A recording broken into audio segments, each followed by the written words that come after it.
I need you to be able to see. Damn,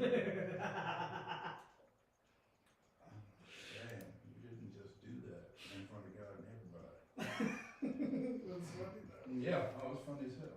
I need you to be able to see. It's a pretty good ball game from last That night. sounds like 3-2. another walk-off for the Rowdy boys. Yeah, they tweeted something last night. Rowdy boys are cardiac kids.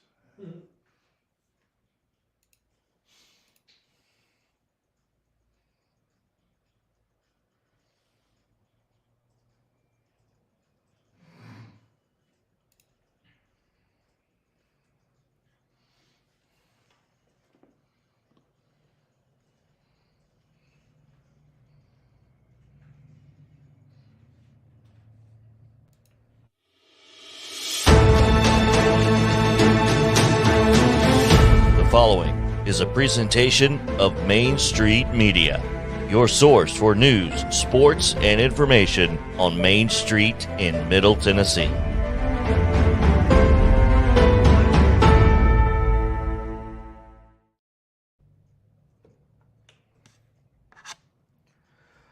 Welcome into a Friday edition of Main Street Sports. Today on the program, we'll visit with the Sounds play-by-play man, Jeff Him, for his weekly visit. Also, Matt Cruz from the Music City Grand Prix CEO and Lawrenceburg native.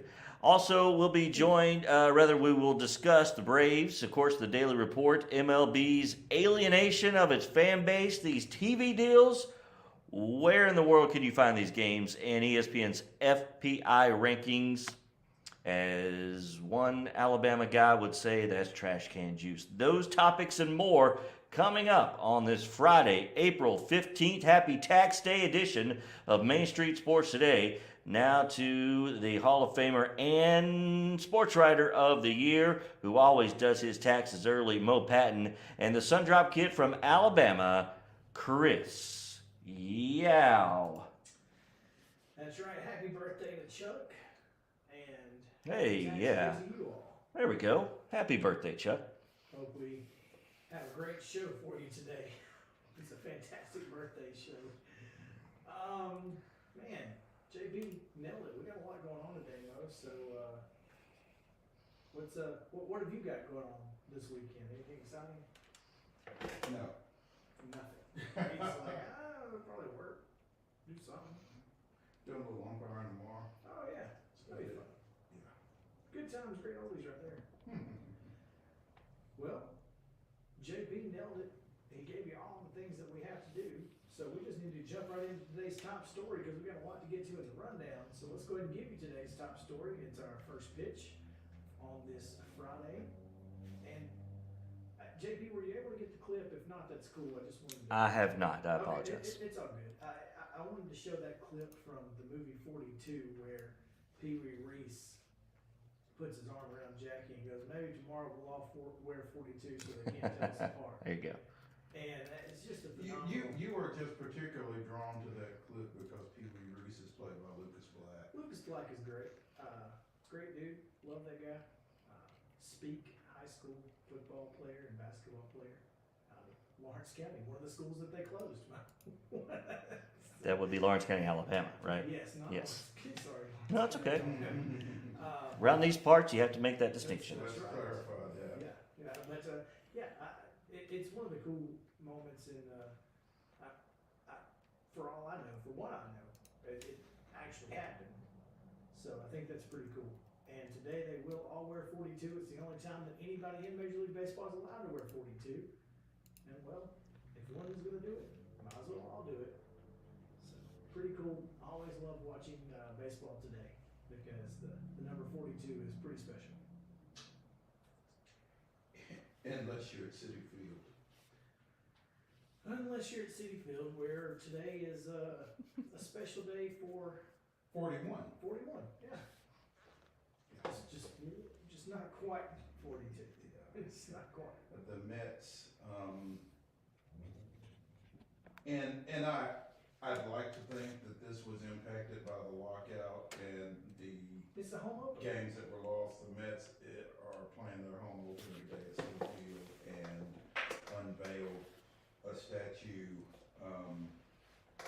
honoring the late Tom Seaver, you know, who was synonymous with the Mets for much of the early portion of their existence, basically. But I don't know, just feels like It's like you could have waited one more day. feels like something that could have been handled differently. It certainly could have been. Again, I think it's just because today happened to be their home opener. And they said, okay, well, this is the day. We're just gonna do it this day. And nobody said. Because it's a home opener, Yeah. kind of like, Well, it's what we do. it comes out on Tuesday. It comes out on Tuesday, so any Tuesday games be damned. Yeah, you know? It's tough. I don't think it's a good look. It's not, but again, I don't think it was necessarily intentional. I just think it was unfortunate. So. Yeah. Anyway, Jackie Robinson was going to pull apart today's baseball games. Even Well, it's unfortunate for both of them. yeah, because both of them Because are Tom doing Seaver deserves his own day. every accolade. Sure, absolutely. So, well. But Mets gonna Met. If that ain't the truth, then give him a ding, because Mets are gonna Met. Ain't no doubt about that. All right, let's send it back to JP. We got a long rundown today, so we want to get to it before we get to our guests. So JP, tell us yesterday's results, this weekend schedule on the rundown.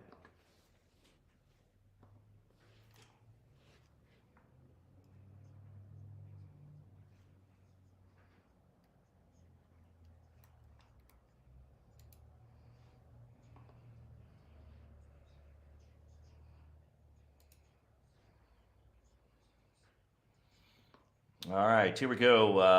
High school baseball from yesterday. We have Blackman over Oakland. It was CPA over Clarksville. Colioca 6-3 winners over Collinwood. Elsewhere, it was Columbia Academy shutting out Summertown 4-0. That was a makeup game. Dixon County 8-7 over Clarksville Academy. Gallatin with a pair of wins over Hunters Lane 11-1. 10-run ruling them in that one. I'm assuming that's what that means. The asterisks? What's the asterisk? I'm not compiling that. That's not what that means. Because 17-2 would probably signify the same thing. But either way, Gallatin gets a pair of wins over Hunters Lane. That is the important thing. Lawrence County 10-2 winners over Giles County. East Hickman over Hampshire 5-3. Brentwood downed Overton 8-6. Brentwood did it again 15-3. Portland 10-7 winners. I was thinking of a Britney Spears song. Westmoreland 10-6 over Macon County. Page 6-3 over Forest. Ravenwood down Nolensville 6-1. Siegel Falls to Riverdale 6-2. Perry County 11-3 winners over Santa Fe. Franklin Road Academy 11-1 over Signal Mountain. Spring Hill nudging Loretto in the Lamb Cup Part 2. A walk-off. Nice. All right. EvertonMainStreetMurray.com. Oh, boom. Station Camp 11-4 over Murfreesboro Central Magna. Grace Christian Franklin 9-3 winners over Waverly, and Green Hill shutting out Wilson Central 1-0. Softball yesterday, Davidson Academy 4-1 winners over DCA. Trousdale County 9-5 over East Robertson. CPA shutting out Innsworth 12-0. Clarksville 2-1 winners over Houston County. Gallatin big over Hunters Lane 17-0. It was Marshall County over Lawrence County 11-0. Nolensville 8-1 over 11-10. There is a 1 there. There is a 1 there. That is not an L. That is a 1. Marshall County 11-10 winners over Lawrence County. Nolensville 8-1 over Columbia. Rockville 12-9 over Oakland. It was Siegel 11-0 over Blackman. Station Camp shut out by Newton Local from Ohio, 16-0. Stewart's Creek 2-1 over Smyrna. Summertown big over Lewis County, 18-1. Columbia Academy 15-0 over Webb School, and Station Camp 5-4 over Weir from West Virginia. No, we're not. We're not from West We are not. Sorry. I'll see myself out. Yes. Dude. It's only because it's Friday will we allow you to stay. Boys soccer yesterday, Riverdale 1-0 over Blackman. Cookville, same thing over Lebanon. McEwen 6-1 over Colioca. Dixon County falls to Columbia 6-2. Hendersonville 3-1 winners over Brentwood. Laverne shutting out Overton 4-0. Station Camp 1-0 over McCauley. STEM Academy 5-0 over Merrill Hyde. Stewart Creek falls to Oakland 3-1. Fayetteville and Richland play to a scoreless tie, as do Rockville and Siegel. Tullahoma 4-0 winners over Giles County, and University School of Nashville 5-0 over Providence Christian. Elsewhere, Smith County 9-0 over Watertown. White House 8-0 over Macon County, and Lawrence County 5-3 winners over Zion Christian. College baseball from yesterday. The Blue Raiders of MTSU 4-3 winners over Charlotte. Lipscomb 11-7 over North Alabama. Morehead State 12-7 over Belmont. Eastern Illinois 9-7 over the Govs of Austin Peay. JUCO baseball, Vol State 13-7 over Jackson State. In college softball, Charlotte returns the favor. They defeat MTSU 7-2. MLB last night, the Padres big over the Braves 12-1, and the Sounds get a win over the Stripers last night 5-4. We'll talk with Jeff Him in our very next segment. Stay tuned for that. On tap for today, 2 o'clock underway, Maplewood at Cane Ridge. These are baseball, by the way. Springfield at Portland at 3. Other 3 o'clock, first pitch to Cap County at Watertown. Waverly hosting Fairview. At 3:30, it'll be Warren County at Gallatin. At 3:45, Franklin Road Academy at Rockwood. At 4, Good Pasture taking on Weir from West Virginia. No, we're not. Westmoreland versus Gordonsville at 4. Also at 4, Laverne versus Blackman. Easel Harding at Christian Community at 4:15. Love these quarter-hour start times. Weird. Harpeth at Hillwood, 4:30. Hey, you remember them. Harpeth at Hillwood at 4:30. At 5 today, a slew of games, including Summertown at Forest. Also, we've got Lewis County at Lawrence County and Murfreesboro Central Magnet at West. At 5:30, we've got White House at White House Heritage.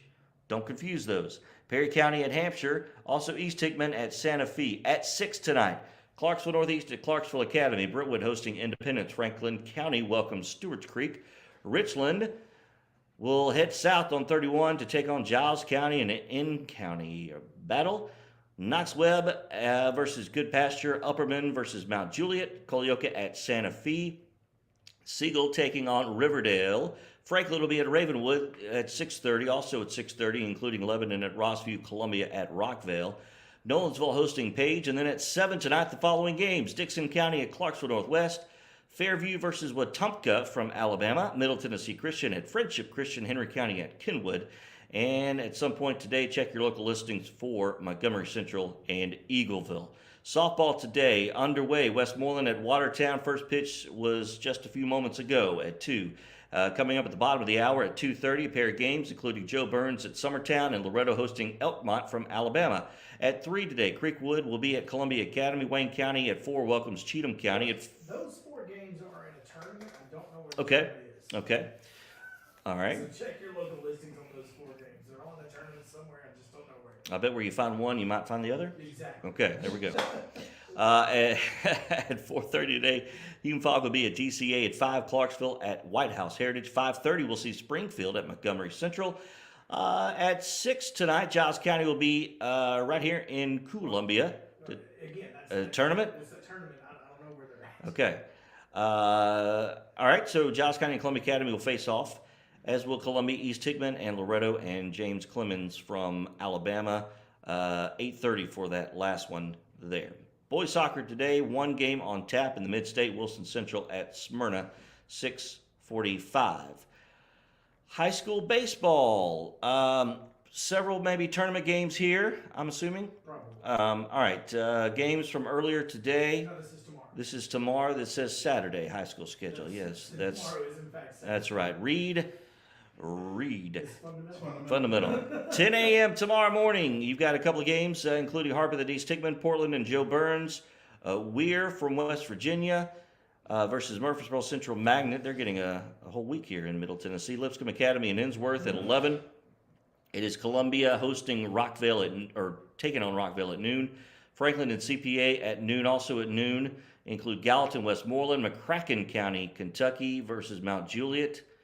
I'm telling you, they're a Tito Lestable honorary member. They might as well be. They've got to play more Tennessee schools than Kentucky. Good Pasture, Murfreesboro Central Magnet at 1 o'clock tomorrow, DCA and Columbia Academy. Also Riverdale, Tullahoma. At 1:30, we'll see Stewart's Creek and Centennial. 1:45, we'll see Trousdale County and Mount Juliet Christian. At 2 tomorrow, West will take on Good Pasture. The following games at 2:30 include Clarksville Northwest and Dixon County, Henry County and Kenwood, Fairview taking on Lakota East from Ohio, Webb School taking on Hillwood. At 3 will be Portland and Hendersonville. At 4 we'll see Station Camp and Knox Webb. At 5, Watertown and Upperman. Also at 5, Warren County and Westmoreland. At 5:30, White House Heritage will be taking on East Robertson. At 6, West takes on Station Camp. At 6:30, Friendship Christian, Middle Tennessee Christian. And 7, Gordonsville and Gallatin. Softball tomorrow, Westminster Christian, Alabama will take on Columbia Academy at 9 a.m. At 9:30, we'll see Loretto and Waterloo from Alabama. Nolensville and Macon County, 10:30. College baseball. These series include Alabama is at Knoxville to take on the Vols. Vanderbilt hosts Florida. Charlotte in the Borough to take on MTSU. North Alabama welcomes Lipscomb. Belmont travels to Morehead State, and Austin Peay will welcome Eastern Illinois. Trevecca will be at Tifton. Lindsey Wilson at Cumberland, and Vol State at Jackson State. Columbia State hosts Motlow State. College softball, Texas A&M will be at Tennessee. That's a Saturday, Sunday, Monday series. Charlotte in the Borough to take on MTSU. Lipscomb is hosting Jacksonville State. Belmont travels to Cookeville to take on Tennessee Tech. Murray State welcomes TSU. SEMO is at Austin Peay. Doubleheader today for Trevecca, Hillsdale, and tomorrow Trevecca and Findlay. Vol State will be at Jackson State, and Columbia State welcomes Motlow State. The Braves weekend series continues in San Diego tonight. Wright versus Gore, 8:40 on Bally Sports Southeast. Tomorrow at 3:05 on FS1, we'll see Ian Anderson versus Martinez. And Sunday, 6 p.m. on the Mothership, Elder versus Darvish at 6 p.m. on Sunday. Yep, you, Darvish. The Sounds continue their series in Gwinnett, taking on the Stripers tonight, 6:05 again. Jeff Him will join us in just a moment. Lindholm and Mueller tonight, and then tomorrow, 5:05, and Sunday, 12:05, first pitch in Gwinnett for the Sounds. NHL, the Preds taking on Chicago tomorrow. ESPN Plus, 11:30 a.m. Puck drop at Bridgestone, and then on Sunday, where they will honor Terry Crisp, as the Blues come into town, 6 p.m. on NHL Network. NBA, the Grizzlies welcome the Minnesota Timberwolves. Is that tomorrow? Game 1 tomorrow. Tomorrow. Okay, no worries. 2:30 tomorrow afternoon for Game 1. And Grizzlies are the 2 seed, is that correct? Correct. All right. And MLS, Nashville Soccer Club, will be at San Jose tomorrow afternoon at 2:30. That. Those games are on my TV 30. Okay. I just don't know for sure. I just think that's where they are. All right. And that concludes your Friday rundown, brought to you by ChooseChip.net. Choose them. All right. Now that Jeff has probably been waiting for 5 minutes, let's get to him as quickly as we can. What do you say? Here on Main Street Sports State, presented by Mid-Tennessee Ball and Joint, back after this.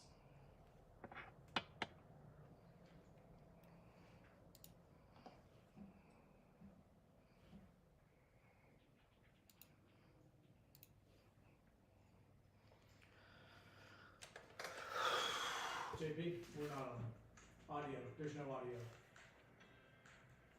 There's no audio on what?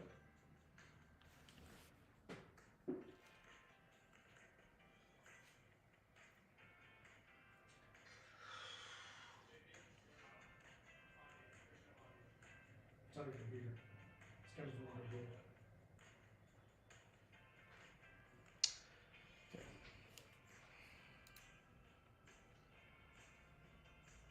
So we got 20 minutes of bed. Mid-Tennessee Bone and Joint treats your orthopedic injuries and existing conditions. Our trained physicians will get you back in the game faster.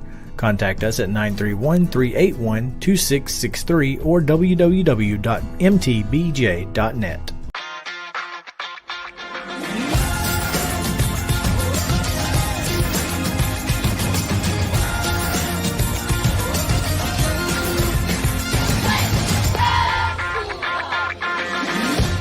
Hey folks, while we take a quick break from the show, I want to tell you about our friends over at Custom Stone Handlers in downtown Columbia.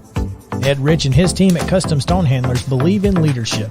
And outside of the military, our greatest leader building platform is sports. Custom Stone Handlers proudly encourages young people to get in the game.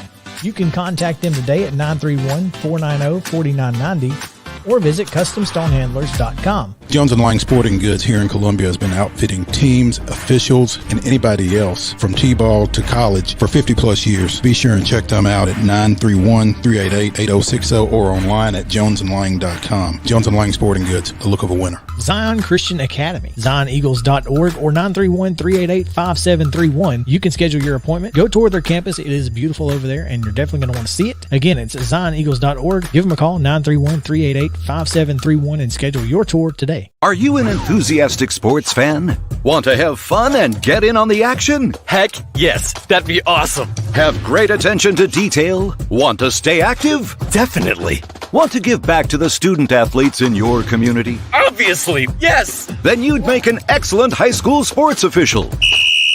We need more officials in Tennessee, because with no high school officials, there are no high school sports. Sign up today at highschoolofficials.com. Mid-Tennessee Bone & Joint has been the official sports medicine provider for Murray County Schools for more than 40 years. We specialize in orthopedic injuries, and our Ortho Quick walk-in service lets you bypass the ER. Visit us online at www.mtbj.net.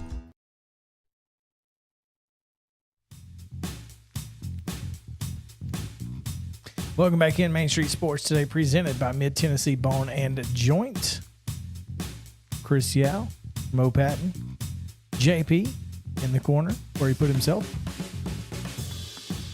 We've got Jeff Him coming up to talk about the Nashville Sounds, so let's get to it. We've kept him waiting long enough. Jeff, what's going on, man? I'm doing well, guys. How are you? It's been a Monday. I know it's Friday, but it's been a Monday. It's because we don't have a Monday show, so it is what it is. We got a long weekend. It caught up with us, though. Yeah. Things look to be going pretty well for you thus far, Jeff. 5-4 win last night down at Gwinnett following Wednesday's 7-5 victory to get the series to 2-1 after opening on Tuesday with a loss down there. So, we talked last week about this team and these guys having to kind of figure each other out and that kind of thing, but so far so good. 4-2 series win over Durham last week, and now 2-1 against Gwinnett. So what's that, 6-3 on the season? Yeah, 6-3, and they've won 5 of their last 6, and shades of last year where the Sounds are winning close games against the Gwinnett Stripers. Some things never change. Yeah, those one-run games last year is like every single game was one run. Yeah, I mean, look, I know we talked a lot last year about the Sounds playing Gwinnett because we saw those guys a lot, but it was a really fun matchup in that way last year. The games were compelling. As we've talked about plenty of times, we know there are a lot of Braves fans in Middle Tennessee, and we know they're excited that the Sounds now play a Braves affiliate. It makes perfect sense. We enjoy it. It adds another level to our schedule and some of the teams who come through. And then I keep thinking back to the games last year between these two teams, and then watching that National League Division Series. I mean, how could you not think it was pretty cool to see a number of Stripers and a number of Sounds from last year in that postseason matchup? And clearly both teams at the parent club level have really high aspirations again this year. We know there's going to be roster movement as the season goes along. We've already seen a little bit of it. And it's already happened to Gwinnett in this series with Bryce Elder going up the other day and making his debut. We were supposed to see him here Tuesday. Instead, he pitches down the road in Atlanta against the Nationals. So I just think there are so many things to like about these matchups with Gwinnett, and the Sounds win a lot of the games that they play against these guys, and they're compelling games with all kinds of fun storylines. So we play them a much more normalized amount of times. This year it's 18 instead of the scheduled 30 from last year, but still in those 18, I just think it's a lot of fun. There's so many things to talk about between the two teams and the fan bases and how they met last year in the playoffs and how I'm sure, at least pretty confident, that we're going to see some 22 Sounds and some 22 Stripers playing in meaningful games for Milwaukee and Atlanta again this year as the season goes along. Well, we sure hope so. Because right now, the way the Braves are playing, I don't know if there's going to be it's early, and I'm not going to push that panic button, and we'll talk about that more later. I'm going to divide. Let's see, 8 divided by 162. The Braves played 5% of their schedule so far this year. Thank you for that reminder. I need that. You're welcome. The Sound certainly didn't waste any time last night. 4 first-inning runs. Yeah, and you know what's interesting about that too is that they had 2 hits and no runs through 7 innings the night before, and scored 7 runs in the 8th inning and rallied to win that game. So last night in the first inning felt like a nice carryover from the way they had ended the previous night. You know, it's been a really solid first 9 games. You mentioned it. They're 6-3. The baseball's been really good. We haven't seen a ton of roster movement yet. We know that'll come. I mean, the big leaguers, like we just said, are only 7-8 games into their schedule. So it'll come, but it's been a pretty steady roster so far this year for the Sounds. It's a loaded roster in terms of the number of bodies that Rick Sweet has to try to find time for in the batter's box and on the mound. So the lineup is changing a lot day to day, but it's a lot of names that we know. When we talk about Corey Ray and Dustin Peterson and Pablo Reyes and some of those guys we saw last year mixed in with some newcomers, and they've played pretty well so far. Not hitting for a ton of power overall as a club, but the run scoring numbers are pretty good. The starting rotation's been pretty solid. The bullpen has been lights out. There's no one glaring segment of the team where you're watching it day to day and thinking they need a dramatic improvement. Everything will continue to slowly grow as pitch counts can increase and guys get more into their routine. But 9 games in, there's no glaring weaknesses on this team. And so I think that's a big reason why they're scoring early, like you mentioned from last night. And the bullpen's doing a good job, and they're winning some of these close games. Speaking with the voice of the Nashville Sounds, Jeff Hem, here on Main Street Sports Today. And Jeff, you know, you mentioned loaded roster, a lot of folks to try to get in because as the AAA affiliate, you're trying to, if not develop, certainly keep everybody sharp, keep everybody ready. With the universal DH, and we talked about this a little bit last week, does that make it easier or does that make it harder to work people in and out because you don't have pinch hitting situations? You know, despite being a National League team, you don't have double switch situations where you're going to get somebody in the ball game. Is that something that Rick has even addressed, or what are you seeing as far as that goes? Yeah, I've talked about it with him. You know, he was anticipating the universal DH. He was public about that last year. He sort of saw the writing on the wall. And he and I kind of feel the same about it in the sense that I get it. I think it was time. I get it. All the reasons are valid. He would tell you he misses as a manager, purely as a manager, he misses the strategy that becomes involved with double switches and how to manage a bullpen and when the pitcher's going to be coming up and what that means. And he's so good at it. He's done it for so long. He's won over 2,000 games. He likes to manage the game, and the managing is different when you don't have those mid-game substitutions. So I think it's a weird thing to say, like, the games are less fun because, I don't get enjoyment out of a pitcher grounding out to second or striking out on 3 pitches. So I get. Let me stop you just a second though, because I do get enjoyment out of a pitcher hitting the ball in the gap for a double, and it happens. I mean, it's not like all of these guys were worthless at the plate. I don't get excited to get watching Dansby either, but yeah. Sorry. My point is that I get the reasoning for the universal DH, and we could fill an hour with this discussion, and it would be really enjoyable. But you guys don't have time for that, so I get the reasoning. There's just so much financial investment in pitching that yes, guys could double to the gap, and the novelty of that is fun. more times than not, far more times than not, they don't do that. And do you want a guy to pull a hamstring trying to run to first on a ground out when he's far more valuable with what he does for you on the mound? So I get it. Sure. My point being, and I think Rick Sweet's point being, it does change from a fan standpoint some of the strategy involved. But to answer your question, I think it then makes it harder when you've got a loaded roster. It makes Rick's job harder and the Brewers' job harder to get guys the at-bats when you have this many players, because you don't pinch hit very often.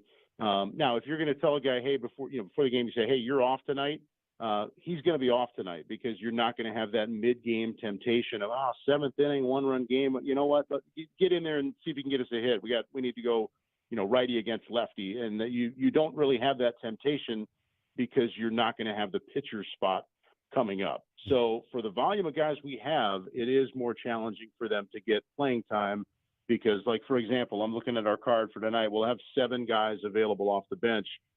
Even if you pinch hit once, and we haven't seen it happen yet, you're still having 6 other guys who just are not going to get anything that day, whereas in the past they might play the final 3 innings as part of a double switch. So it is a new wrinkle, and it does make it more challenging to get guys some regular playing time. The Sounds will apparently between the time that I put the rundown together and now, the pitcher has changed, because now Nick Vincent, the 35-year-old, will get the start. I assume he's an opener. He seems to typically be a one-inning pitcher, so I'm not sure if he's an opener or what they're doing. Yeah, I'm not sure what's going on. It was supposed to be Kyle Muller. I wonder if he's not going to start, but he might. Well, he might, but the word is he might come back around and pitch for them now on Sunday here. So I'm not saying you're wrong, but I'm also not saying it's like automatic that he's flying to San Diego right now. I don't know. All I know is you're right. It is Vincent instead of Muller, and I got word of that about an hour ago. And Rick Sweet had loaded his lineup with right-handed batters, figuring they were going to face a lefty, and now they're going righty on righty tonight. So that's life at AAA. It absolutely is, but.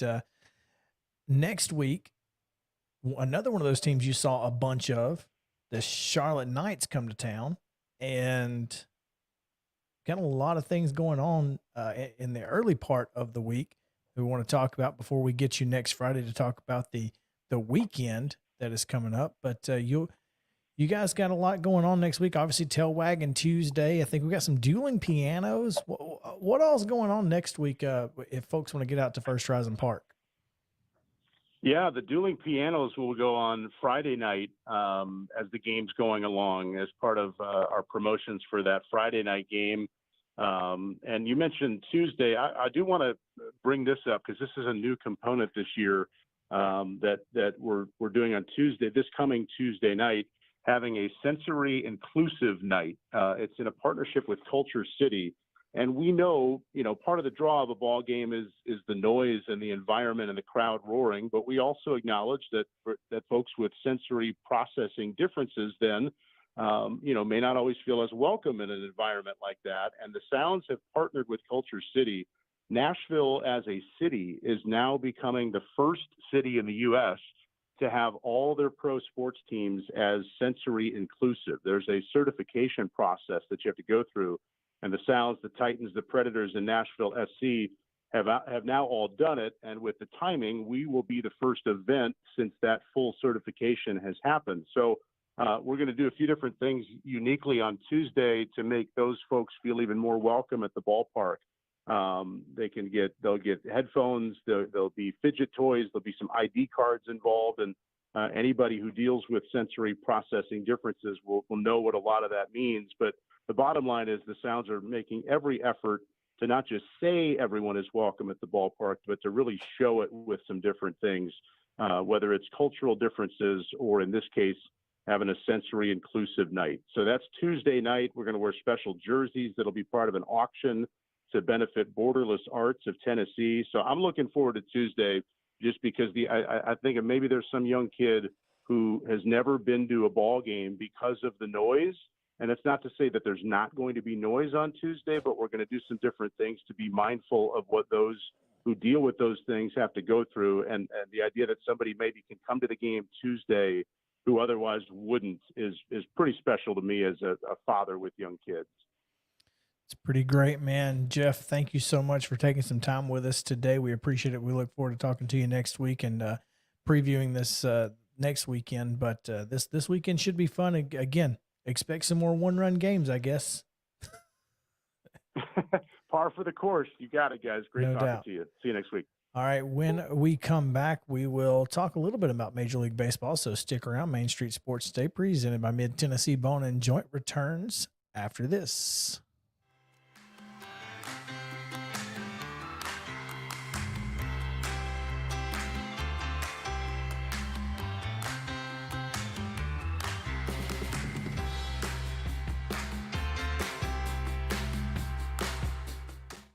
Mid-Tennessee Bone and Joint treats your orthopedic injuries and existing conditions. Our trained physicians will get you back in the game faster.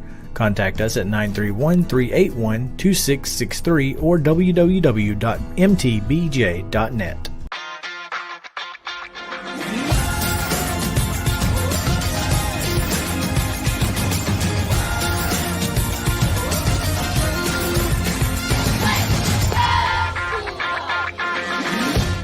Hey folks, while we take a quick break from the show, I want to tell you about our friends over at Custom Stone Handlers in downtown Columbia.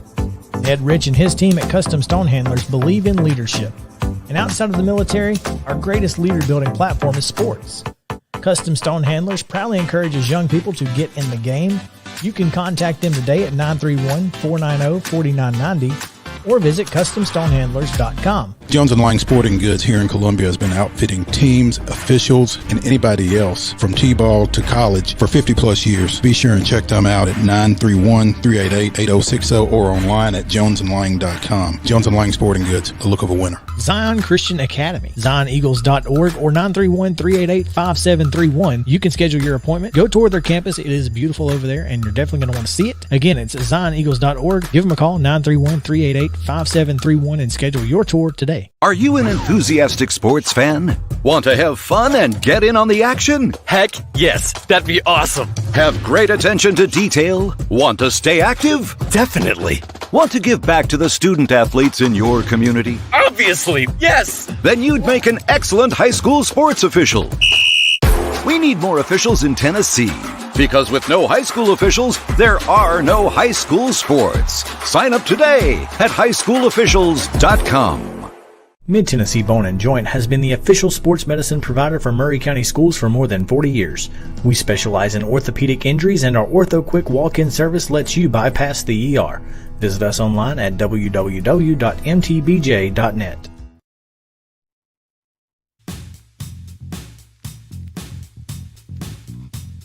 Welcome back in. Main Street Sports Day presented by Mid-Tennessee Bone and Joint. Mo, our top story today was that it's Jackie Robinson Day. We may or may not have gotten to give that information to our listeners, so let's go ahead and do that again and talk about Jackie Robinson Day. But first of all, we want to mention that it's today is the day everyone wears 42. It's the only time you can wear 42, and everybody does it. And as Pee Wee Reese said it, so they can't tell us apart. And specifically, this is the 75th anniversary of Jackie Robinson's Major League debut, which took place in 1947. Tonight, the Gwinnett Stripers are wearing Atlanta Black Crackers jerseys. That's pretty cool. So I'm sure they'll all have 42 on them. I don't know. I don't know if they do it at the minor league level just because, Yeah, I don't know. Yeah. There's a lot of jerseys to buy. Yeah, for one day. For at the minor league level, I don't know. You're right. So I mean, they can't necessarily do everything that they do. Sure. But I mean, regardless, I think the fact that they're wearing the Atlanta Black Crackers. Wonder if they could do a patch. Yeah, maybe. They probably could. Yeah. The Braves have the trophy at the fields in Cairo. Mm-hmm. At the Boys and Girls Club. Cairo. In Cairo.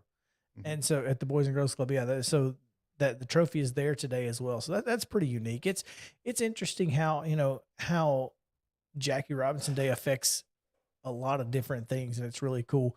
especially affecting one certain legend in New York. Yeah. Again, we talked about it. Jackie Robinson Day kind of coinciding with the New York Mets home opener today, which had previously been set as when they would unveil a statue, memorializing the late Tom Seaver. And so with the lockout wiping out, a week or so of games, the Mets lost their originally scheduled home opener. So now they are opening the home portion of their schedule today. And so they are unveiling Tom Seaver's statue. They are, recognizing, pretty much the face of that franchise for maybe its first 20 years or so. And Unfortunate. it's unfortunate. It's unfortunate for both Jackie Robinson and for Tom Seaver. And so when people make comments about it, it's not like, Tom Seaver shouldn't have to take a back seat to anybody. Especially in New York. Jackie Robinson shouldn't have to take a back seat to anybody. So the idea of, it's their home opener. Well, okay. I think he would have been okay with it. I think his family would have been okay with it if you had said, we're going to push this back a day. Saturday or Sunday. I mean, I don't know if they're playing Sunday, but I'm sure they are. But I mean, so many things that they could have. There's so many other ways that this could have been handled. And all it would have taken is just a little thought and a little communication. Well, we're talking about Major League Baseball here. And Mets are going to Met, Mets as you said. Are going to Met. But Major League Baseball going to Met sometimes too. Well, Rob Manfred, ladies and gentlemen. The man, the myth, legend himself. Rob Manfred. Piece of metal. Mr. Piece of Metal. We talk about the alienation of baseball fans and how they're trying to grow the game. And yet everything they do shows you otherwise. The complete opposite of trying to grow the game. And these exclusive TV deals that we have with Peacock now, NBC will be doing a national game of the week on Sunday mornings. Apple TV has a game of several games of the week. I'm not sure how many games they have. And then YouTube has their weekly game that is YouTube exclusive. Now, the cool thing about YouTube is anybody with an internet connection can watch it. You can watch it if you have YouTube. You don't have to have YouTube TV to watch it. But you have to have a smart TV, you have to watch it on your laptop. Correct. You have to find a way to get it desktop. To your television. Yeah. I mean, it just doesn't make any sense to me. You're making access to the game harder instead of easier. Yeah. And then you wonder why people don't watch, don't attend, don't play, or maybe you don't. I don't know. I've got a thought on what you just said, Mo, in terms of access. Obviously things are going digital, and more outlets typically is better. However, you look at the core audience of Major League Baseball, the age, it's the oldest of all professional sports, I think, by far. And so you look at how their primary audience is consuming sports. Odds are it's not on Roku or YouTube Live. My dad is 80 years old. He's not going to watch a baseball game on Apple Plus. Yep. And he's not going to pay $10 a month to get that game. You could argue on the other side that they're trying to reach that younger audience, to bring a younger mindset into that. Well, you could argue that if you want to, but then when you're starting World Series games at 8:00 at night, don't tell me you're trying to reach a younger audience. Or the older audience who also wants to go to bed at 8:00 at night. Did you just raise your hand for an older audience? Listen, I'm talking about the 8:00 at night. Listen, the prime demographic of people who are paying for Peacock and Apple TV are my age and your age. Correct. They are the 34 to 50 crowd. Mm-hmm. Those are the people who are paying for that. Nobody else is. Nobody. You could probably skew down to 24. Maybe. Yeah, I think you can. Because I imagine people coming out of college and getting their first places, they're not getting cable. No, they're not getting you're satellite. right. Yeah, you're probably right. But they're all not streaming. watching baseball either. Probably accurate. Well, maybe not, but I don't think this is necessarily alienating them. Who it's alienating is, and I guess if I have kids, right, that are old enough, then in our demographic, we're going to have those. So maybe that's the key. I don't know. I just don't think it's smart to be putting more games behind paywalls, such as MLB TV, et cetera, et cetera. Anyway, that's just That alone has been an issue for a long time anyway. it. Certainly has. They are last to the party of figuring out how to make that work. You If could just they say ever Major will. League Baseball is last to the party Mm-hmm. Well, I and mean, stop. you could have taken enough note of which. I mean, NFL going to Prime Video only for Thursday night games. That's, I get it. Like, it's a quick buck, and those. NFL people are going to find NFL.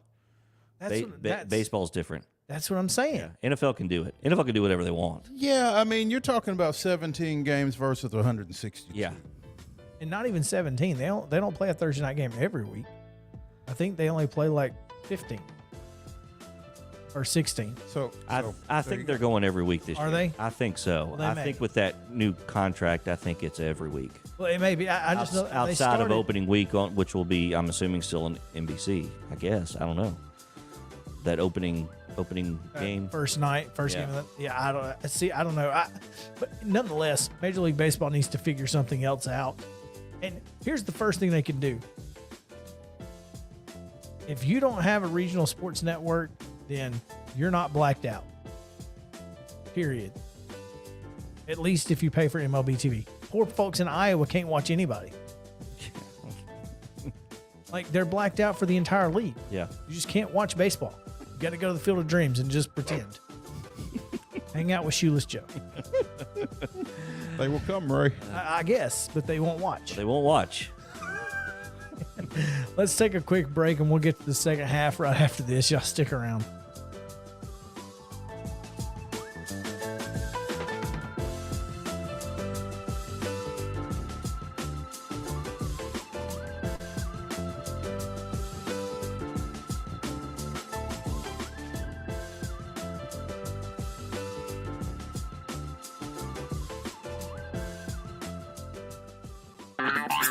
This is Chris Yao with Main Street Sports Today. Every show, Mo Patton and I welcome friends from all across the sports landscape, from high school coaches and reporters to national, college, and pro sports personalities. You never know who might stop by for a chat.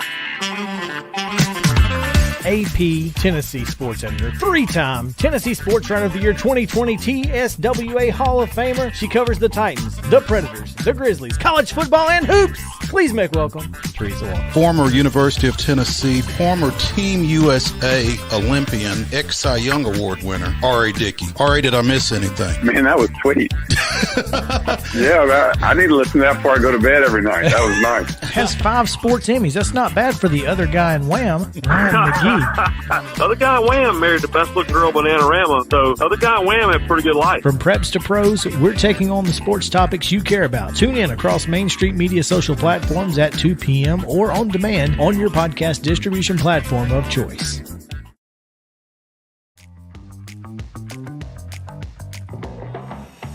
We slide into the second half on this Friday, April 15th edition of Main Street Sports Today, and we'll be joined by Matt Cruz, who is the Music City Grand Prix. You see how I said that? Grand Prix CEO. I bet he drinks his tea with his pinky. I bet he does. Being from Lawrenceburg. We meant you. Oh, yes. Also from Lawrenceburg. We've got ESPN's CFB, FBI, FPI rankings. Football Power Index. Yeah. Anytime to talk football, college football rankings is always fun. And coming up in just a few moments, this day in Braves history, so stay tuned. Back to the Hall of Famer, Mo Patton, and the Sundrop Kid from Alabama, Chris Yao. That's right. It is Friday, April 15th. Birth date of one Charles Eugene Yao. Happy birthday, Dad, and thanks for letting us know about our issue earlier. We appreciate it. Mo, He's our quality control. He is our quality director. control. He really is. And we need a lot of quality control. No question there. He's going to get executive producer rights. Credits at the bottom? Yeah. And we're going to start adding Chuck into that. There you go. He deserves it. Oh, Absolutely. man. He's certainly helped us out a time or two. Yes. No question. Today in Braves history, Mo, it is April 15th. What happened in 1954? Well, on this date in You should ask. Yeah, thank Funny. you. I just happen to know. Been waiting all day for somebody to ask me that. What happened on April 15th, 1954? Yeah, Hank Aaron collected his first major league hit, a 2-out double in the bottom of the second inning. Went on to go 2 for 5 in the Milwaukee Braves 7-6 win over St. Louis. Now, 23 years later, April 15th, 1977, Hank Aaron became the first Major League Baseball player to have his number retired by 2 different teams, as the Atlanta Braves honored him in a pregame ceremony in 1977 after the Milwaukee Brewers had done so at the end of the 76 season. Huh. Look at there. I did not know. He was the first major league player is that what To have his number retired by 2 different teams. Well deserved. Well He deserved. should be the first one. Absolutely. Yeah. Heck yes. Heck yes. The Atlanta Braves are out west this weekend. 3 more games against the San Diego Padres, and I'm not sure how much excitement there is for it. If the first one was any indication, yeah. Hopefully the Padres did like the Braves and got all their offense out in that one game, and perhaps Kyle Wright can right the ship. You knew it was coming. I did. You watched it. You watched it come from my mouth. I absolutely knew it was coming. Yes. Braves 3-5, Padres 5-3, following last night's 12-1 San Diego win to open this 4-game series, and for the Braves, this 7-game road trip. So yeah, Kyle Wright goes to the bump tonight for an 8:40 start. 8:40 here in Middle Tennessee, 6:40 in St. Louis. San Diego. I'm sorry, San Diego. Yes, whatever. 6:40. Also out 8:40 there. in St. Louis. Yeah. By the way, for those keeping score at home. 9:40 in Atlanta. But Exactly. Yeah, right. regardless, yeah. Kyle Wright 1-0, won his only decision to this point. 0.00 ERA. That's always good. Which sounds a lot like the Braves' batting average, but Mackenzie Gore will make his major league debut for the Padres tonight. Highly touted, a former high school Gatorade National Player of the Year, first-round draft pick. Sounds like another San Diego Padres pitcher who currently is not with the San Diego Padres, but we won't get into that. Let him pitch every day in El Paso Yeah, or wherever they are. Every 5th day. Yeah. Yeah, not every day. Not every day. No. Maybe you'll fall in love with a Mexican girl. In the West Texas town of El Yes. Paso. Um, Let's hope not, because we know how that story ends.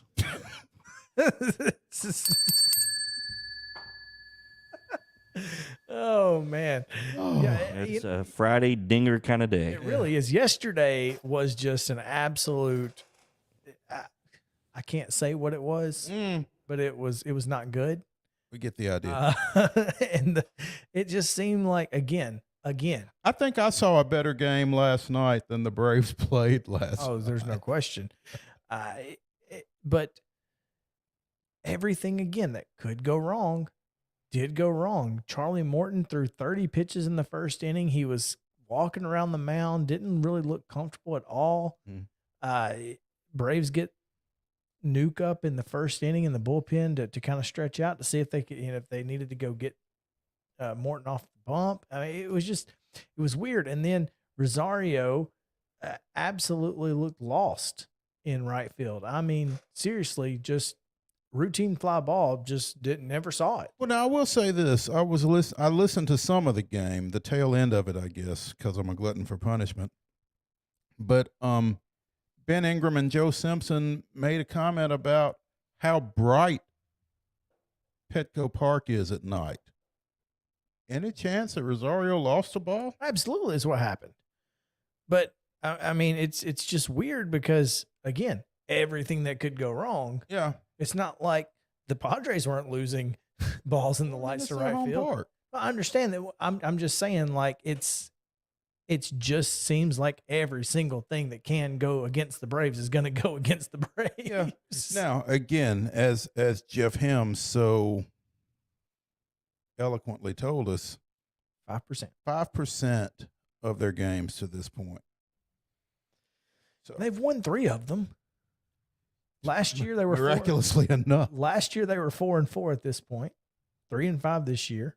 I mean, look, you just got to temper it. I mean, it's not been good baseball to this point. It has but not. It's not like they're going to go 40 and 120 or something.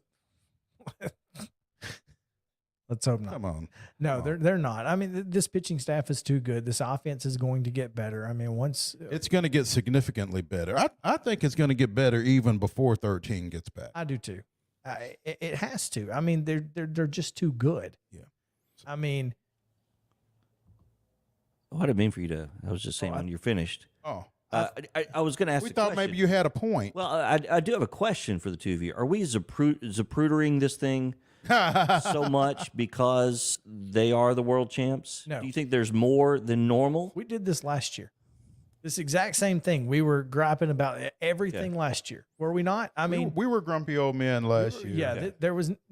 It wouldn't have I think, but I don't think we're Zaprudering it because they are the defending world champions. I do think we may be Zaprudering it, and I like that phrase because we have high expectations for this team. The expectation of last year's team was a World Series berth because they had been to the NLC. They were a game away from the NLC or from the World Series the year before, and we expected them to be World Series contenders. They won a World Series. We once again expect them to be World Series contenders, and right now they don't look like they could beat, the Bad News Bears.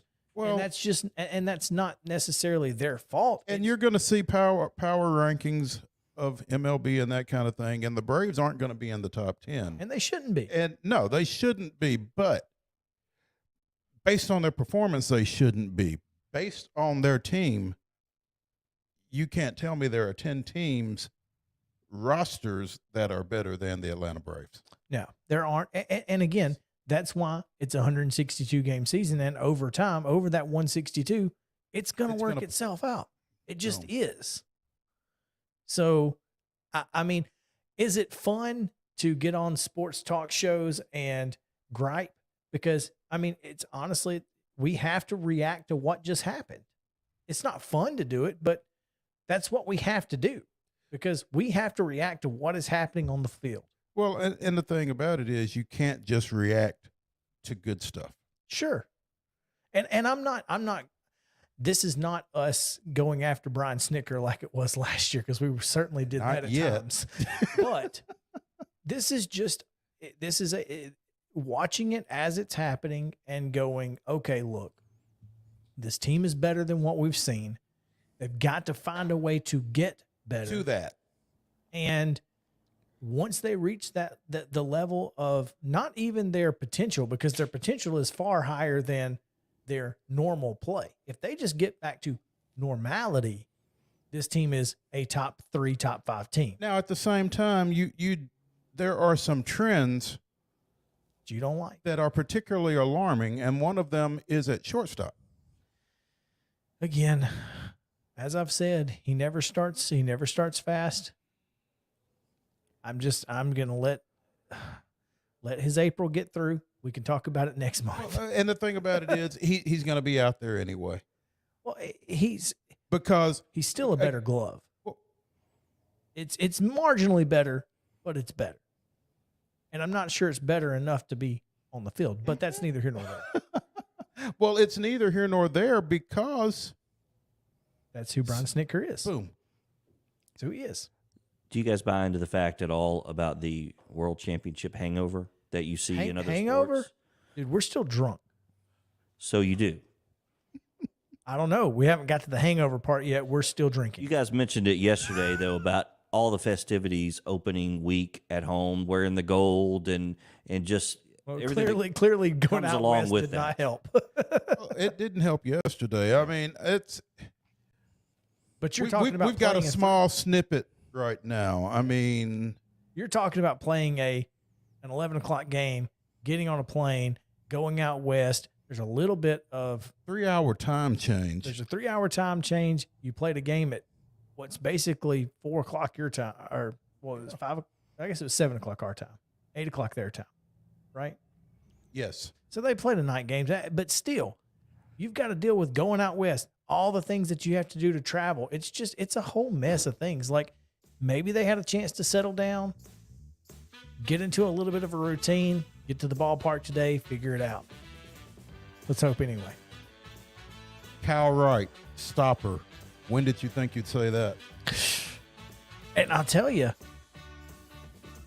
over the last couple of years, he's been the guy who's come up in every clutch situation that you needed him to come up in. He's certainly shown he can. See if he does it tonight.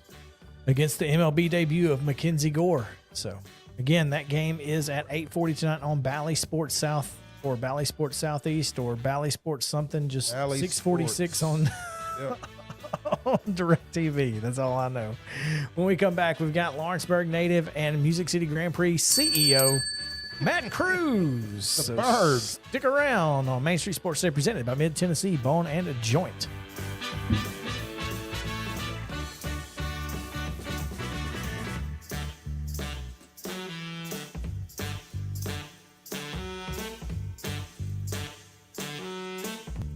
Mid-Tennessee Bone and Joint treats your orthopedic injuries and existing conditions. Our trained physicians will get you back in the game faster.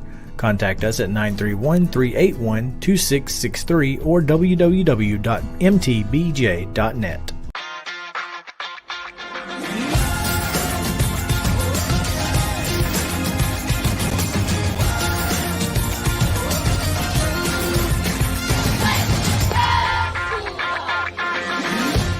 Hey folks, while we take a quick break from the show, I want to tell you about our friends over at Custom Stone Handlers in downtown Columbia. Ed Rich and his team at Custom Stone Handlers believe in leadership. And outside of the military, our greatest leader building platform is sports. Custom Stone Handlers proudly encourages young people to get in the game. You can contact them today at 931-490-4990 or visit CustomStonehandlers.com. Jones & Lang Sporting Goods here in Columbia has been outfitting teams, officials, and anybody else from T-ball to college for 50-plus years. Be sure and check them out at 931-388-8060 or online at jonesandlang.com. Jones & Lang Sporting Goods, the look of a winner. Zion Christian Academy, ZionEagles.org or 931-388-5731. You can schedule your appointment. Go tour their campus. It is beautiful over there, and you're definitely going to want to see it. Again, it's ZionEagles.org. Give them a call, 931-388-5731, and schedule your tour today. A game without a crowd is just a scrimmage. A performance without an audience is just a rehearsal. Without your presence, high school sports and the performing arts aren't possible. Ensure that these essential extracurricular activities continue to enrich the lives of students in Tennessee. Purchase a ticket to your local high school's game or performance. This message presented by the TSSAA. Mid-Tennessee Bone and Joint has been the official sports medicine provider for Maury County schools for more than 40 years. We specialize in orthopedic injuries, and our Ortho Quick walk-in service lets you bypass the ER. Visit us online at www.mtbj.net. This is Chris Yao with Main Street Sports Today. Every show, Mo Patton and I welcome friends from all across the sports landscape, from high school coaches and reporters to national, college, and pro sports personalities. You never know who might stop by for a chat. AP Tennessee Sports Editor, three-time Tennessee Sports Writer of the Year 2020 TSWA Hall of Famer. She covers the Titans, the Predators, the Grizzlies, college football, and hoops. Please make welcome Street is a walk. Former University of Tennessee, former Team USA Olympian, ex-Cy Young Award winner, R.A. Dickey. R.A., did I miss anything? Man, that was sweet.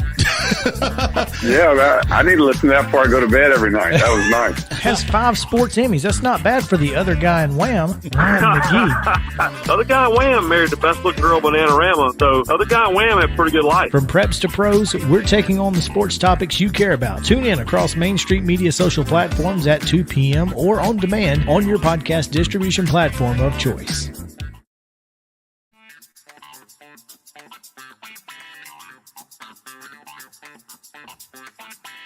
Welcome back in to Main Street Sports Day presented by Mid-Tennessee Bone and Joints. Chris Yao, Patton, JP Plant here with you on this Friday edition. It's after 3 o'clock on Good Friday. Happy Good Friday. It's kind of like Happy Memorial Day, right? I don't know. Can't really have a Happy Good Friday or a happy. I mean, it's kind of weird to celebrate. Like, I mean, I guess it's. I don't know that you celebrate so much as observe. Observe, yeah. There you go. Yeah, that's a good way to I put don't it. know. I mean, I guess celebrating Good Friday is okay because, I mean, technically this is the part you celebrate is that, you know, today was the day that you were forgiven. So I guess technically you could celebrate. I don't know. As someone who went to a private Christian school for 13 years, you'd think I would have figured it out. Yeah. But, you know, I never really got that far into it until right now on the air. So here we are. Our process had never gone that far, huh? No, we had not. So let's We love seeing that evolve right on the air. Yeah, seeing how the sausage is made there, you know, so to speak. Why don't we tap the brakes? Okay. I can't help Okay. it. I can't help it. And we'll just move on to Oh, you gotta some folks who you are gotta not roll going- with it. to one guy who is not going to be tapping the brakes because they want to drive fast. Who wants to go fast? Well, Matt Cruz does. I can tell you that. The CEO of Music City Grand Prix. Matt, what's going on, man? Wow, way to really bring the mood down, guys. I tell you what goes fast right now is tickets to the Big Machine Music City Grand Prix. So, which is a great problem to have. So our the fans in Middle Tennessee and America have determined this is the race they want to be at. So that is such a just compliment to Nashville. It's just everybody wants to be here. I mean, and so it's we're fortunate to be part of this wave of all things Nashville, and we're excited to be back in 2022 and beyond. Just went on sale this week, right, Matt? They did, yeah. Tickets went on sale to the general public on Wednesday, and you know they've been as expected. I mean, ticket sales are brisk, and we, you know, it's a great event, and it's obviously much more than a race. It's a 3-day festival of all things Nashville, from music to food to just Nashville hospitality, and that's kind of what we, you know, it's been great as a Nashvilleian to see this city grow and to see on a national, international level how, you know, it used to kind of be ashamed to ask where you're from, and now you almost don't want to say where you're from because they're going to ask you 50 questions because they're coming there in 2 weeks or their cousins are wanting to move So there. true. It's cool. It's so cool to see. I mean, it's just. Hey, real quick, let me back up. I want to thank one of your sponsors. I just heard the commercial. But going back about 45 years ago, I spent about 6 months in Columbia Hospital. But Middle Tennessee Bone and Joint, and Dr. Moore was my doctor that rebuilt my crushed leg 40 years ago. So when I heard that commercial, I was like, that's awesome. Wait a minute. We got to talk about this. Your crushed leg. No. My brother broke my leg in the 2nd grade, and so, you know, growing up in Lawrenceburg, the closest big hospital was Columbia, and that's where I spent a fair amount of time in traction in the 2nd grade. So Middle Tennessee Bone and Joint and Dr. Moore were the ones that responsible for fixing that years and years ago. Matt, do you want to name names on your brother here on the radio? Trav. Ah, yeah. TRAB. Yeah. Yep. Yeah. Sorry. JP's not going to let him get out of that, I can tell you. Sorry, getting off track. Well, pun no, intended. you're yeah. Thanks, guys, for having us on. Seriously, it's been a great week. It's it was so funny. If we had this conversation last year, I worked on the Grand Prix for 6 or 7 years, and honestly, it wasn't real till the first car went over the bridge, and now it's real, and it's so fun to, I appreciate more and more on a daily basis of what happened last year, and look so much forward to this year because it's real now, and people, you don't have to spend an hour explaining what's going to happen. Now it's like, hey, I saw it on TV. I missed out last year. So it's so much fun to kind of take and refine. And now we're in the refine role. We want to be perfect. I mean, Nashville and the powers that be here give us such an incredible platform, or I say canvas, to paint a masterpiece.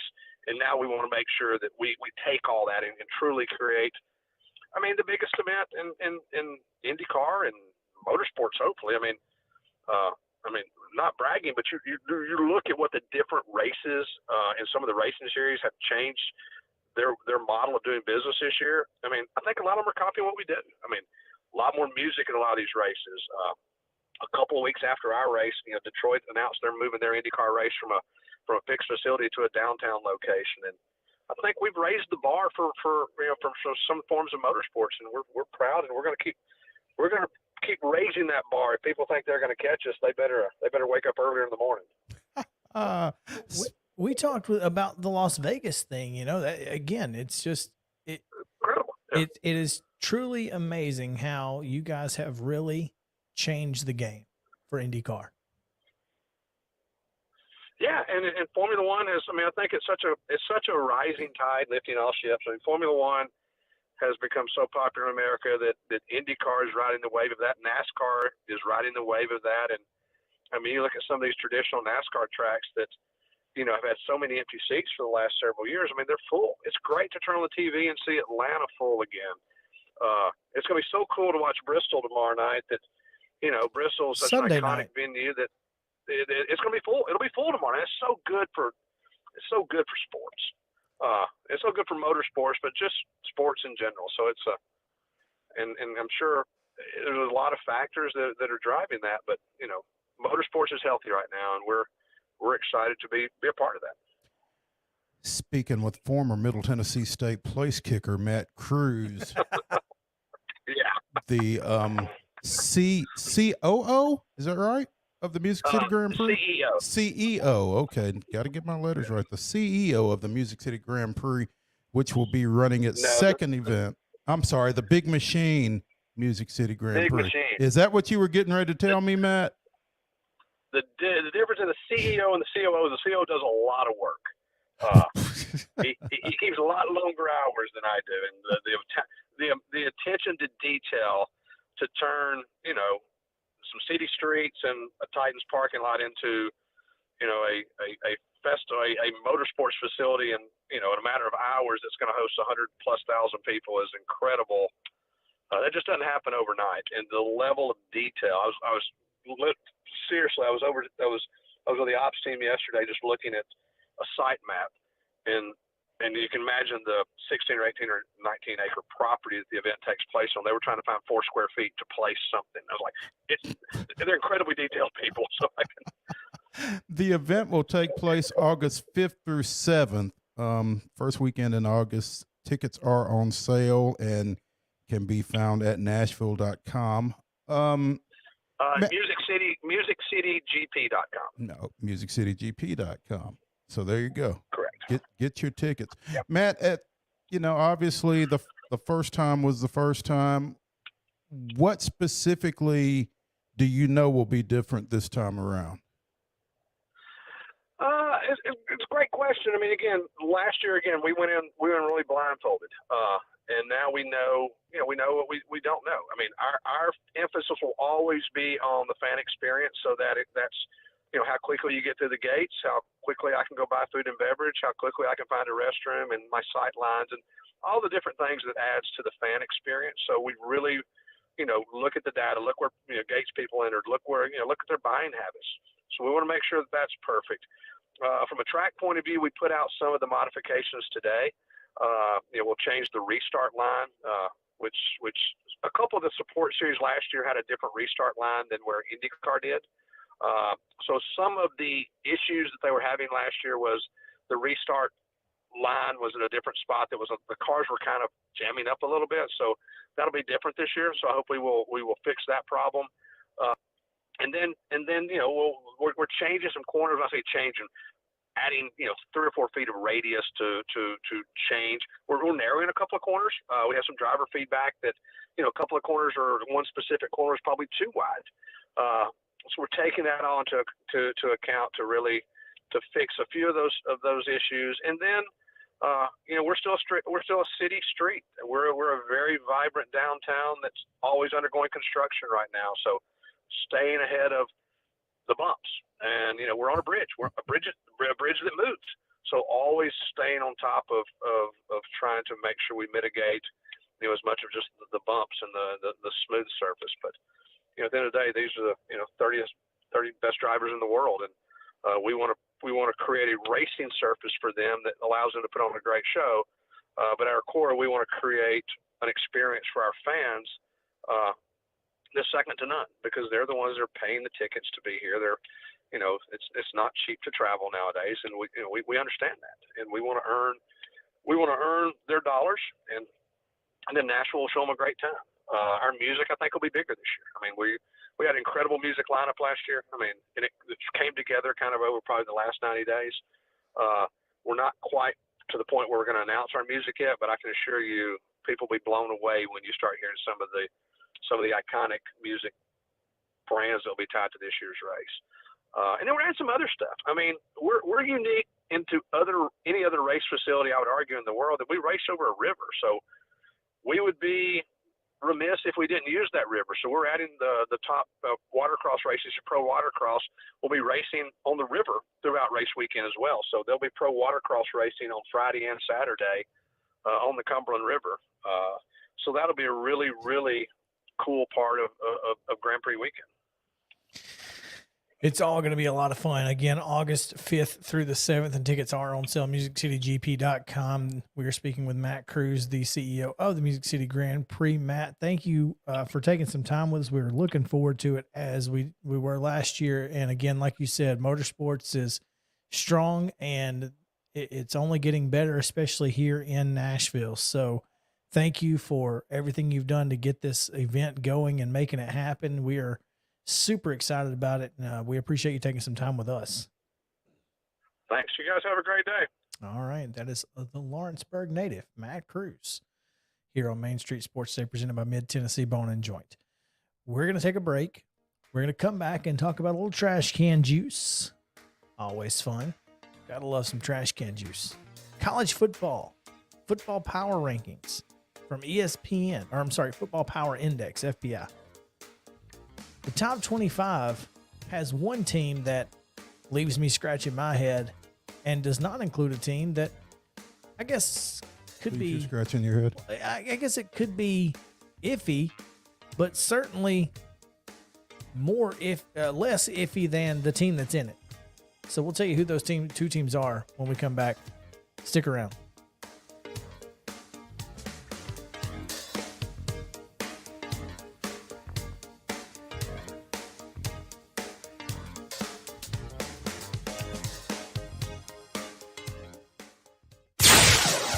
Hello, everybody, and welcome into the Sumner County Sports Minute with Zach Womble. You can follow us on Twitter at Main Street Preps. You can follow me on Twitter at Zach Womble MSP. So what do we have going on in Sumner County this week? Well, let me tell you and fill you in. We, of course, got Hendersonville versus Beach Baseball this week, Station Camp versus Beach Softball, and a huge District 10 4A clash. We've got Hendersonville versus Brentwood Soccer, and Station Camp versus Gallatin Baseball. And hopefully this week, depending on the results for Hendersonville baseball, I will have you a nice feature story on Hendersonville skipper Mike Hendricks in recording career win number 650. So stay tuned to MainStreetPreps.com. Follow me on Twitter at Zach Womble MSP, and of course the Sumner County Sports Podcast at Sumner Sports Pod. I'm Blake Killer with Main Street Preps, and this is your Robertson County Roundup. Be sure to pick up a copy of the Robertson County Connection or stay tuned to MainStreetPreps.com for any and all coverage of Robertson County sports. Another Greenbrier football standout is headed to Rocky Top. Three-star junior defensive lineman Nathan Robinson announced his commitment to Tennessee on Monday, April 11th. He chose the Volunteers over Ole Miss and Kentucky, which were among his top 3 finalists. The 24/7 Sports Composite ranks Robinson as the number 15 prospect in the state and a top 40 defensive lineman nationwide. Other stories to watch out for in the weeks to come: Greenbrier Soccer facing off against White House Heritage in a big district matchup, and Mackenzie Gear's adjusted role at Rhodes College after an impressive volleyball career. For any and all coverage of Robertson County sports, stay tuned to MainStreetPreps.com or follow me on Twitter at sports_BK.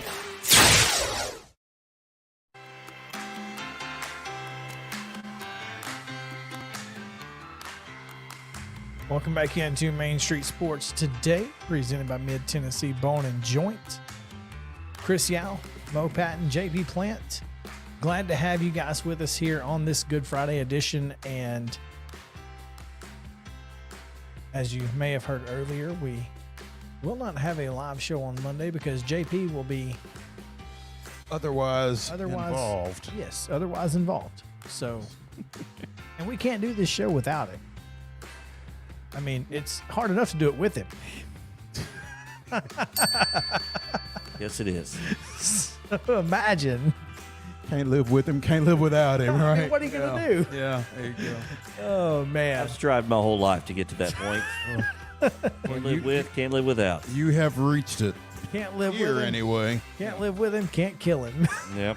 That's Very good. Oh, man. Heard that at home a couple of times. I bet.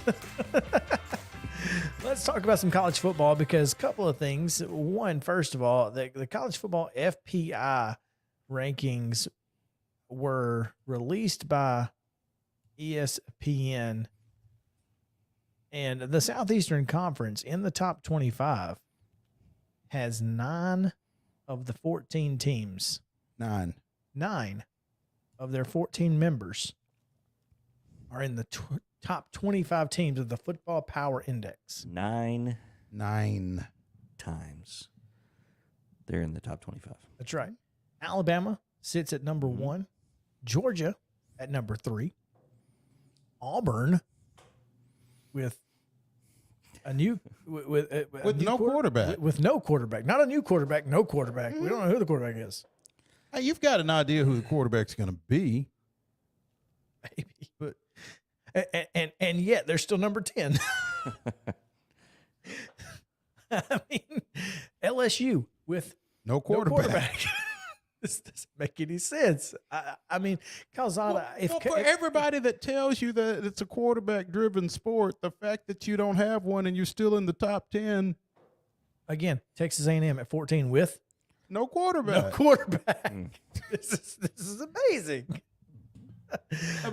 Imagine how good they're going to be with a quarterback when they get one. Yeah. Ole Miss. I'm not going to say no quarterback because they have Lane Kiffin, and he's the quarterback whisperer. So, I mean, doesn't matter, huh? Their third string quarterback is going to be playing with a QR code on his back this weekend in Orlando, but we'll talk about that later. Number 20, Kentucky, who does have a quarterback. At least they've got a quarterback. Well, it's funny. The teams that have quarterbacks are ranked lower than the ones that don't. How's that work? Go figure. Yeah. Mississippi State at 24, and the head scratcher of all head scratchers. Talk about a team that doesn't have a quarterback. They don't have anything. They don't have a quarterback. They got a new coach. And I mean, half their team left. The Florida Gators. And they weren't very good. And they weren't good last year. They were not good. Now let me ask you, because you pay a lot more attention to this than I do. The College Football Power Index, is this is some sort of a computerized compilation, is that right? I mean, this is all computer driven? This is in fact computer driven, and it's mainly driven by last year's results. Okay. And yet Florida's 25. And yet Florida's 25. Your guess is as good as mine on this one. It doesn't make a whole lot of sense at all, to be honest with you. Tennessee sits at 28th. Just ahead of Arkansas. Just ahead of Arkansas. Now, so you said 9 in the top 25. You got 11 SEC teams in the top 30. That's pretty impressive. I mean, truly. JP, if you're wondering, Vanderbilt 103. Thank you. Yes. Thought you might be curious. Who are the other two that aren't in there? The other two, South Carolina, Missouri, and South Carolina. There we go. Two Columbia they're schools. Two Columbia schools. Yeah, they're somewhere in the 50 to 80 range. Higher than 103. Higher than 103. They What are, you're in saying, fact. yes. Yes. But seriously, Tennessee. Missouri 55. Okay. And That's all right. Vandy does better when they don't get respect. Well, MTSU 84, but they're not in the SEC. Where is South TSU Carolina? 84? Okay. I'm here for this. Who are we looking for? South Carolina. South Carolina. Oh, they are 45th. Wow. So Beamer ball, huh? Okay. I just find this incredible. I mean, Oregon sits at 23rd, and they're probably they're going to be a top 10 team. I truly believe that Bo Nix in the Pac-12 is going to be really good. It's relative. Clemson is at 4, y'all. Clemson. What have they done? Maybe they got a quarterback. Or maybe they didn't. That's what it is. They don't have a quarterback. So there you go. Notre Dame at 5. I just. What metrics go into this? Do we know? So the Football Power Index, it's kind of like an expected points margin versus an opponent on a neutral field. Okay. So they're saying that Alabama would beat Ohio State, who is number 2 in this, by 0.6 of a point on a neutral field. Okay. That's how this works. They feel like they could beat anybody, or 29 points is their expected margin of victory on average for their schedule on a neutral field of all their opponents. Football Power Index is a predictive rating system developed by ESPN that measures team strength and uses it to forecast game and season results. Each team's FPI rating is composed of predictive offensive, defensive, and special teams values as measured by a function of expected points added. That rating is the basis for FPI's game level and season level projections. Excuse me. So it weighs heavy, or at least appears your opponent. Mm-hmm. If you've got a soft schedule, you're probably going to win big, and therefore your power ranking is going to be higher. Yes, but no. To some degree. So here, Alabama's number 1. Uh-huh. They have 3 of the top 5 most difficult games according to the Power Index. They've got Texas, Auburn, and Ole Miss. Those are the 3. Those are the first, 3rd, and 5th most difficult games for Alabama for strength of schedule. Strength of schedule. Yeah, the top 5 toughest games of the year across college football. They've got 3 of the top 5 because they got to go. They got to go to Texas. They got to go to not to Auburn. They have Auburn at home. To Ole Miss, and there's one other one that they have that they've got to go on the road. So I mean, Alabama's got probably the toughest schedule of any. They have a 16.4% chance of going undefeated, whereas Ohio State has a 32.5% chance of going undefeated. And Georgia has a 20% chance. What's Clemson? You mentioned them at 4. 15%. Okay. Well, you see how weak the ACC is, and maybe that has a lot to do with Clemson being where they are, because they still have athletes. And Correct. But it's remarkable that you can sit here and try to tell me that Florida is going to be a better football team in any way, shape, or form than Tennessee. Now, will they beat Tennessee in September? Probably. For whatever reason, you just have to continue to expect Florida to beat Tennessee until they it doesn't happen.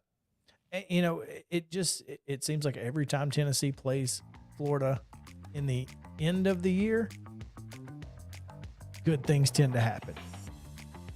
Right. When you play them in the first 3 weeks of the season, it's Not When, so much. when is that not so game much. this year? It's typically, you know what? I'm not, hold on, I will tell you, because it's not in September. It's not the first.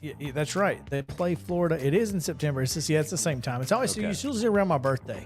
What's So the third week of the season? It's week 4. So, week 4. Usually week 4. Okay. It's always right around my birthday, and this year it is, in fact, the 23rd. And our anniversary. Yes, and this show's anniversary. So, it's still trash can juice. Don't try to tell me it's ridiculous.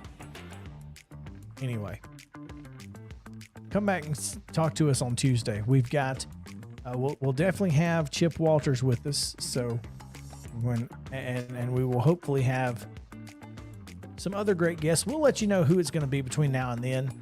And Whoever it is, they will be very compelling.